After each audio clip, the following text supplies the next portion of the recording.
I'm Keir, and Sports Development Officer at TS1. I've been in post now sort of 3 months, 4 months. So been really enjoying my work, and yeah, it's been great to be sort of on board with such sort of an exciting organisation, and an organisation that's moving forward very quickly. With the players, the participants, and also engaging with the local businesses and the partners that we have with us in our organisation. Can you guys give me a bit of a background as to things that you've been working on, projects that you've been working on? I know you guys have had a few exciting tournaments that you guys have been part of and held. Well, yeah, the tournament was fantastic. We had the 32 team participation, which was represented throughout the northeast of England, which included Newcastle, Sunderland, Darlington, Hartlepool, Stockton, Middlesbrough as well. On top of that, we had a few guest teams as well. In the end, it was actually the guest teams that got to the final and won the final as well. So next time, lucky for the northeast teams there. And we had a lot of VIP guests there as well. We had the Crown Commissioner, Mr. Barry Coppinger there, the Middlesbrough Cleveland Fire Brigade District Manager John Feeney. We had Dr. Tanya Gray there from Tees Valley Foundation. She's helped us and been very instrumental in the development and progress of our organisation. We had Emily Burns there from Sported, which is a national sports organisation.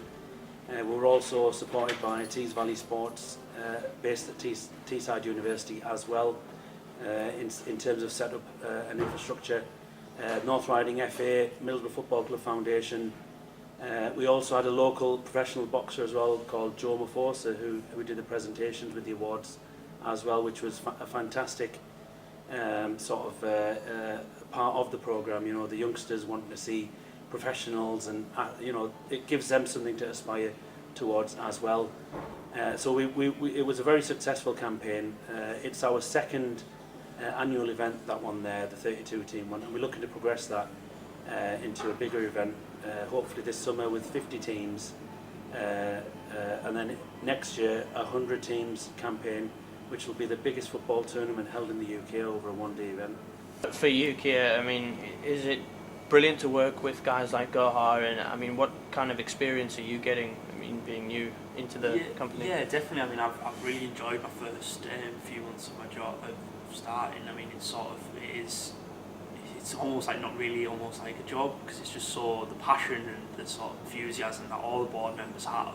It just like it really rubs off on you, and it's sort of, you can, you know, you come in, and like when I come into the office, I know that like I'm excited for like the prospects moving forward, and how we can engage more members of the community and sort of the wider community as well, through sports tournaments and through increasing you know, like clubs and offering different sport provision. I mean, that's sort of where my field is sport, and that's where my excitement and sort of enthusiasm is.